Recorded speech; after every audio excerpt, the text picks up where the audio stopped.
Hey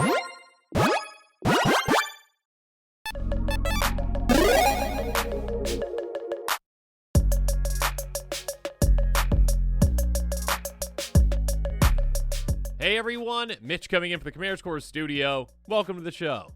So today's episode comes to you courtesy of my amazing patrons. Once a month, patrons vote on what commander they want to see in an upcoming episode, and the commander that gets the most votes wins. And on this episode, we've got Fynn the Fangbearer. Oh my goodness, such a spicy, uncommon commander. Just 13 cents, and oh my gosh, you can do so many fun things with this one on a budget. A 1/3 human warrior for 2 mana in green. Deathtouch. Whenever a creature you control with Deathtouch deals combat damage to a player, that player gets 2 poison counters. Deathtouch equals double poison.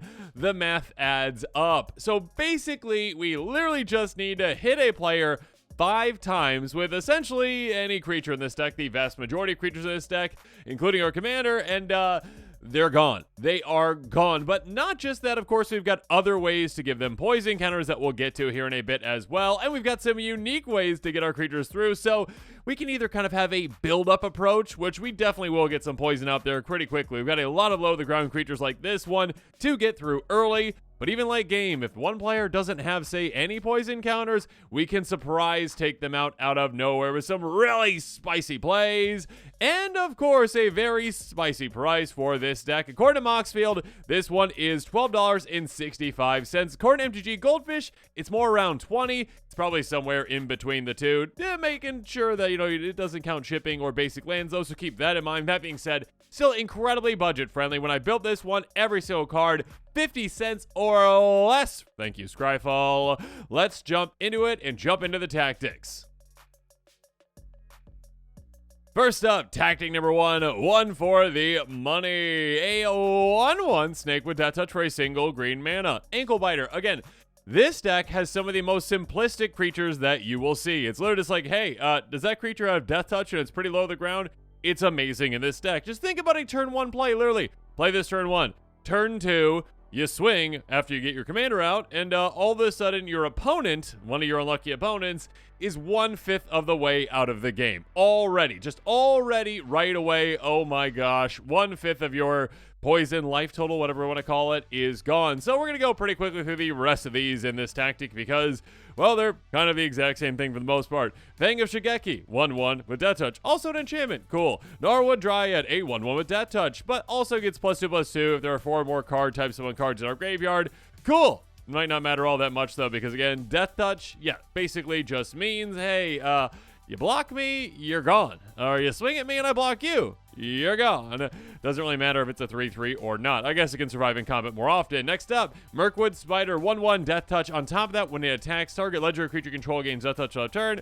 Nice. Not really all that important for this build. Moss Viper. Actually, that does come in handy with one thing. Anyways, Moss Viper, a 1/1 with Deathtouch. Narnum Renegade, 1/1 Deathtouch Revolt. Enters the battlefield with a counter on if a party control left the battlefield this turn. That might happen, and cool, we'll take the extra counter. Sedge Scorpion, 1/1 Deathtouch. Tundra Nightblade, Deathtouch. Yeah, there you go. Wasteland Viper, 1/2 with Deathtouch. We can also Blood Rush this one out, discarding it for a single green mana. Give it target attacking creature +1/+2 and Deathtouch on turn. You can use this as a combat trick, or yeah, if you get through with a creature that maybe doesn't have Deathtouch, but there are a couple in this deck, all of a sudden, now it surprised us. Surprise poison. Goodbye, opponent. Next up, tactic number 2 for the show. Again, low to the ground, quick is the name of the game for this deck. And this is very quick, a 2/1 snake with Flash and Deathtouch for 2 mana. Again, with Flash, we can do some nice things with that. First off, yeah, if an opponent's swinging us, we're like, I don't like that creature swinging at me. Go flash this in, Deathtouch, it's gone. But also, your opponent's math might just get a little bit muddled when they're like, okay, counting. Yeah, okay, I think I've got enough blockers for my next turn and I'll survive. And then all of a sudden you flash it, then you're like, I don't have enough blockers, I'm gone. Deadly Recluse, a 1/2 Deathtouch and Reese, so a great blocker for us as well. Flesh Burrower, Deathtouch attacks on target creature you control, gains Deathtouch on turn. This one can be huge again for some of those creatures in our deck. There's not many. Some do not have Deathtouch. Giving an extra creature Deathtouch is lovely. Hair of the Wilds, 2/2 Deathtouch, and on top of that, if we control a creature with power 4 or greater, sure, it gets ++1. Cool! Don't really care all that much. Narnum Cobra, 2-1 with Deathtouch when we pay a single green mana to give it Deathtouch. Nightshade Peddler does not actually have Deathtouch itself, but if we have it soul bond to another creature, they both get Deathtouch, which is huge because, again, this plus another creature equals, well, 4 poison counters instead of 0. Moving on. Print Lifter Ooze, a 2-2 with Deathtouch. On top of that, if something's turned face up, including this, you get a giant ooze. Cool, with Trample. Doesn't have Deathtouch, but again, we've got ways to give it Trample. Ruins Recluse, 1-2, reach Deathtouching creature, so again, good blocker. On top of that, if you've got extra mana lying around, put counters on it. Thorn Wield Archer, 2-1 reach Deathtouch. Again, we talked about why reach is good with these. Toxic Scorpion, 1-1 Deathtouching creature, enters the battlefield. Another turn creature control gains Deathtouch till have turn. Again, giving another creature Deathtouch can be huge for us. And finally, very simple, Underdark Basilisk, 1-2 Deathtouch. It's simple, it's effective. Again, literally just all these cards are, hey, you want to deal like 1/5 of that opponent's life total, damage essentially? You're gone. Yeah, use it. Moving on to tactic number 3, Value Town with Deathtouch. A 1-3 Phyrexian Basilisk. We've got Ichor Smit Basilisk, a 3-mana creature with Deathtouch, but on top of that, it's got Toxic 1, meaning that when this hits, again, it is giving the 2 poison counters thanks to it having Deathtouch, but on top of that, again, with the Toxic 1, it is going to be giving an additional 1, too. So, again, basically 3 poison counters per hit. We are getting there quite quickly for opponents. Next up, Sereth the Viper's Fang. Now, this one does not have Deathtouch. That being said, of course, we talked about other ways to give it Deathtouch, and this one actually grants Deathtouch to other things too. 3-4 Human Warlock for 4 mana in green. Other tapped creatures you control have Deathtouch. Untapped creatures have Hexproof. Pay 1 tap, untap no target creature or land you control. This is a good way to, well, protect some of our things. Also, there are certain utility lands we'll talk about here in a little bit, but also protect things with Hexproof, and also giving Deathtouch the creatures that don't have it just inherently. That's great too. Next up, Majestic Myriarch. This can be a big threat for us. Star Chimera for 5 mana. Power toughness equal to twice the number of creatures you control. Beginning of each combat, it gains, here we go. Flying until turn, you control a creature with flying. The same is true for First Strike, Double Strike, Deathtouch, Haste, Hexproof, Indestructible, Lifelink, Menace, Trample, and Vigilance. All the keywords, basically. So, yeah, the main one that we care about is Deathtouch, but also, yeah, there are other ones that do come around that can be very impactful, like, Flying with Hornet Queen. My goodness, this is a crazy good card for this stack. 2-2 Insect Flying, Deathtouch for 7 mana, but on top of that, ETB, make 4 1/1 flyers with Deathtouch. This is, hey, I take an opponent out on my own with my little insect friends kind of a card. You pay 7 mana, you get 5 flying Deathtouchers out there. If an opponent doesn't have any flying blockers or reach blockers, then all of a sudden, you swing out at them and they are gone. Also, Somberwald Beastmaster, a 1/1 Human Ranger for 7 mana, enters the battlefield. You make a 2/2 Wolf, a 3/3 Beast, and a 4/4 Beast, and you give all your things Deathtouch that are creature tokens. So, yeah, a lot of deadliness right there. Next up, though, tactic number 4, get through. Now, there are going to be times where the opponent's like, I only have 1 creature in play, and it's my commander, and, like, my entire deck is built around it, and I can justify letting that Deathtoucher get through so I get some poison counters instead of losing my commander. There are definitely going to be times for that, where there's that, I can't block. I understand the problem with not blocking, but I can't block. But also, we can kind of make it a bit harder for opponents, too. Taunting Elf is a great one. A 0/1 Elf for a single green mana. Very simple, very effective. All creatures able to block it, do so. This means that one opponent is probably gone. We literally just say, okay, hey, Elf? Yeah. Go run at that player. Okay. And then everything blocks it, and all of a sudden, we have other Deathtouchers running through to take that opponent out. So, yeah. A lore type effect can be amazing. Next up, Shin of Life's Roar. Very similar. A 1/2 Spirit for 2 mana. All creatures able to block it, do so. So again, just like I mentioned, hey, great way to get it through. That being said, Channel, we can actually discard this for 4 mana. All creatures able to block target creature this turn, do so. So again, utilize one of your creatures, and maybe it's a Deathtouch creature itself, so it can take a creature out, which is great on the block, or maybe 2, depending on how much power it has. That being said, what really matters is getting the other creatures through. So, of course, very simple, very effective. Lure! Yeah, there you go. What actually Lure was named after. Aura for 3 mana in green, enchant creatures. All creatures able to block enchant creature do so. Can be a huge play for us. Noxious Assault, though, a really cool one as well. Sorcery for 5 mana. There are no right answers, opponents. Creatures you control get +2/+2 until end of turn. Whenever a creature blocks this turn, its controller gets a poison counter. So again, if you block, cool, you get poison. If you don't block, cool, you get double poison. So yeah, make some decisions. It's really tough again because you're going to be losing creatures but also getting poisoned when you do block, and if you don't block, you're probably gone. Either way, you might just be gone. It's a lovely card. Moving on to tactic number 5, though, where I talk about the Golden Pig, the number 1 card out of 99, and that is Predatory Focus, a really cool card for a build like this. Source for 5 mana in green. You may have creatures you control deal combat damage to defending players this turn as though they weren't blocked. Meaning, hey, you know what's going to happen? Doesn't matter, you're gone. Literally, again, if you have enough Deathtouch creatures in play to just take opponents out, whether they block or not, yeah, because again, when they block, it doesn't matter. They're just gone. And yeah, you're willing to be like, okay, sure, yeah, whatever. If you take out some of my Deathtouch creatures and I'm not done taking out the other players, that's okay, but I can just take you out, whether or not you've got your amazing defense in play. You might be like, well, I've got some indestructible creatures and I'm ready for it. I'm good. Ah, ha, ha. Doesn't matter. All of a sudden, I'm sending my army at you, and if I just if you have no poison counters that I send 5 at you, you are just gone because of a card like this. Next up, tactic number 6, break stuff, and break stuff we shall with some adorably tiny little creatures like Caustic Caterpillar, a simple 1/1 insect for a single green mana. You can sacrifice it, though, to destroy target artifact or enchantment, and keep in mind this does not have Deathtouch, but of course we do have other things to grant Deathtouch to it, so it can become a deadly little caterpillar. Next up, Canker Bloom, already deadly. 3/2 for Rexian Fungus for 2 mana. Again, no Deathtouch, that's okay, though, we can maybe get it done. That being said, pay 1, sacrifice it, choose 1, destroy target artifact, enchantment, or proliferate. Yeah, that's right, proliferating, of course, can be great with this kind of a deck, because as long as we can get some poison counters on players, which of course we can do so very early and very often, we can start adding to that with proliferate effects like this one. Next up, Contagion Clasp. Very similar to that when it comes to proliferating, of course, because this has proliferate. Pay 4, tap, proliferate. A repeatable proliferate on this is huge. Again, you get an opponent to a situation where they can literally do nothing to stop you unless they can remove this. On top of that, it can also be removal itself. Enters the battlefield, get a counter, -1/-1 counter, I should say, on target creature. That makes that creature easy to take out with proliferation. Moving on, Infectious Bite. Speaking of taking players out and creatures out, target creature control deals damage equal to its power to target creature you don't control. Each opponent gets a poison counter. Take out 1 creature, give every opponent a poison counter. What's not to love about that?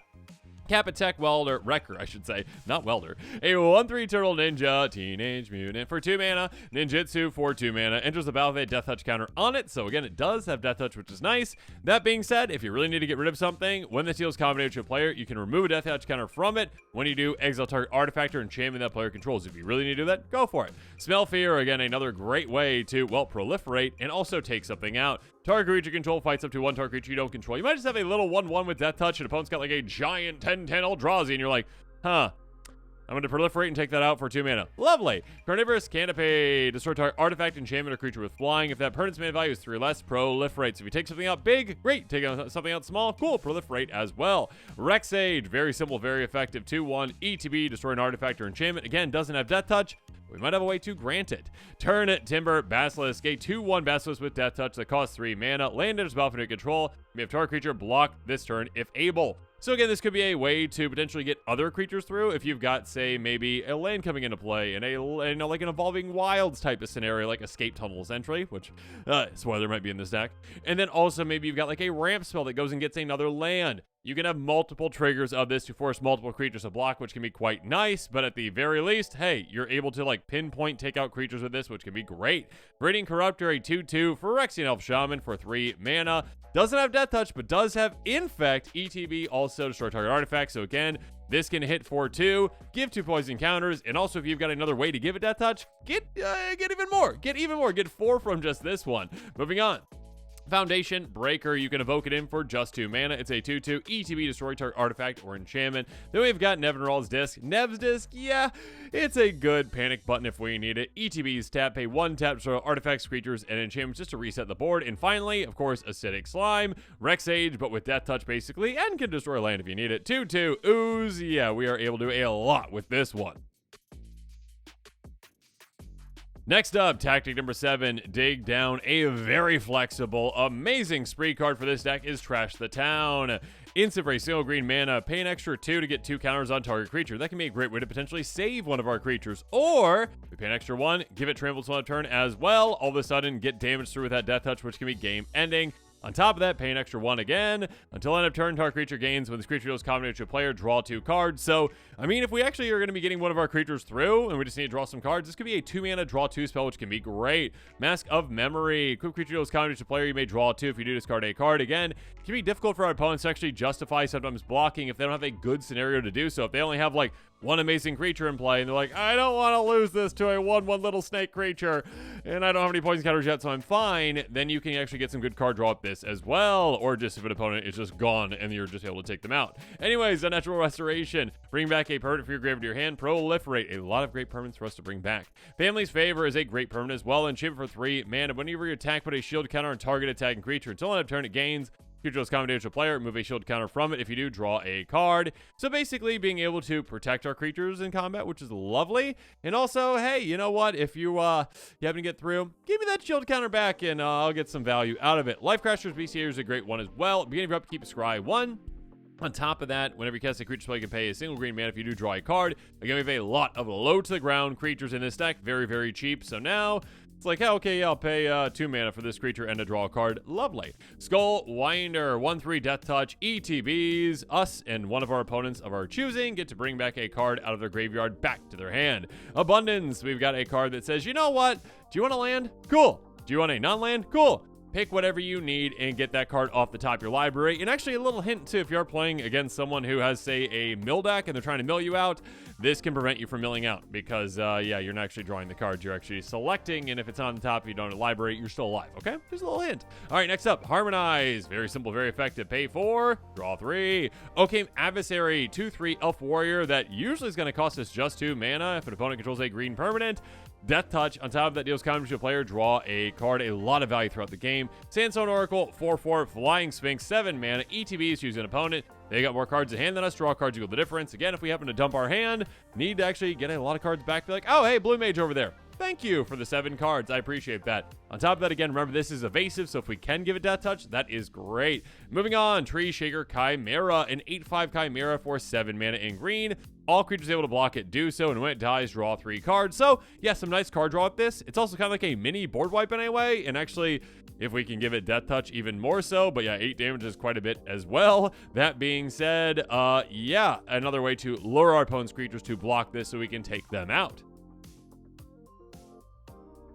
Next up, though, tactic number 8, get it started. So when it comes to actually setting up our land drops and also ramping, first up, Thirsting Roots. Choose one, go get a basic, reveal, put in your hand, then shuffle. Cool, forest, yay. Or Proliferate. Again, this little card can be a game-ending spell for us. Wild Growth, a great turn 1 play, though. Basically, it makes one of our lands tap for additional green. Edge of Autumn, basically a rampant growth early in the game. If you control 4 fewer lands, go get that basic into play tapped. If not, we can cycle this way by sacrificing a land. And again, our mana curve is super low in this deck, so yeah, we're going to be willing to do that even mid-game and, of course, late game too. Nightshade Dryad, a great card for us. A 1/2 Dryad with Deathtouch for 2 mana. It can tap for a color, so it can tap for 1 mana of any color. But yeah, it's a low-to-the-ground creature with Deathtouch that can also ramp us. Speaking of which, Poison Dart Frog. 1/1 with Reach that can tap for 1 mana of any color, but we can also just pay 2 mana to give it Deathtouch to upturn if need be. Rampant Growth. You know what that does. It ramps. Secure Tribe Elder, basically rampant growth on a body. Sorry, Steve. We're going to be sacrificing you to go get that basic and play tapped. Unless we've got a way to maybe give you Deathtouch and get you through. Deathbloom Gardener, a 1/1 Deathtouch that can tap for 1 mana of any color as well. Jeweled Eye Cobra, a 3/1 Deathtouching creature that when it dies, you create a treasure token. Search for Tomorrow, another great turn 1 play though. Suspend 2 for a single green mana. When you cast it, get a basic into play untapped. Next up, though, let's talk about some great lands that I want to highlight, including Access Tunnel, a great one for this deck. Tap for a colorless or pay 3 and tap. Target creature with power 3 or less can't be blocked this turn, which, of course, yeah, the vast majority of our creatures in this deck are power 3 or less, so get those little Deathtouchers through. Rogue's Passage, though, no restriction for the power when it comes to getting a creature through. Pay 4, tap, target creature can't be blocked this turn. Escape Tunnel, again, I kind of mentioned this one earlier. Yeah, you can tap, sacrifice, go get a force and play tap. Not all that efficient when it comes to a monocolor deck, but when it comes to its other ability, that can be game-ending. Tap, sacrifice, target creature power 2 or less can be blocked this turn. Again, all of our low-to-the-ground creatures, Deathtouch, Yeah, take opponents out with poison. And finally, Colony Ambush. In MDFC lane, the backside is the lane that comes to play tap for a green. The front side, instant for 3 mana. Target creature control fights our creature you don't control. So yeah, basically a removal spell for us. And with that, this episode is coming to a close. Comment below with your thoughts on it. And of course, as always, thanks again and have a good one.